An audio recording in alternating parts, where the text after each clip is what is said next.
In today's video, I'm going to teach you how to back up your documents and music to Google Drive.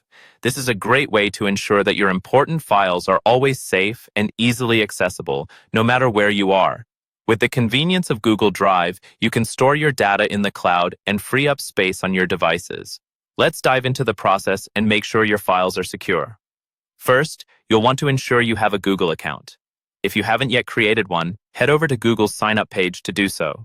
Once you're signed in, open your web browser and go to the Google Drive website. You can simply type Google Drive into your search engine, and it should be the first result. Clicking on it will take you directly to the Drive's main page. This is your new digital storage space. Once you're on Google Drive's homepage, take a moment to familiarize yourself with the interface. On the left side, you'll see menu options like My Drive, Shared with Me, and Recent. These sections help you navigate through your stored content.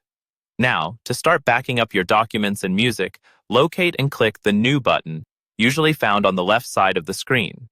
Selecting this button will present you with options to upload files or entire folders. If you decide to back up individual music files or documents, click on the File Upload option. A window will pop up, allowing you to browse through your computer's folders. Find the files you want to save, select them, and then click Open.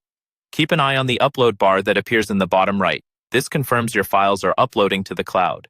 For those who wish to upload entire folders containing multiple documents or music files, select Folder Upload instead. This is particularly useful for backing up larger collections and organizing your files within Google Drive.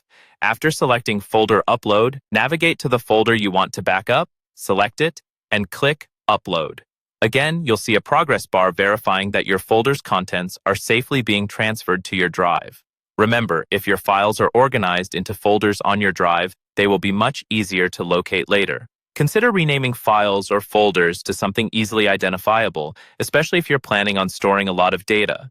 If you need to access these files from another device, simply log into Google Drive using the same account. It's very convenient and ensures that no matter what happens to your personal devices, your important documents and music will be safe and sound. And there you have it. Your documents and music are now safely stored on Google Drive, accessible anywhere with an internet connection. Thank you for following along, and I hope you find Google Drive as handy for keeping your digital life organized as I do.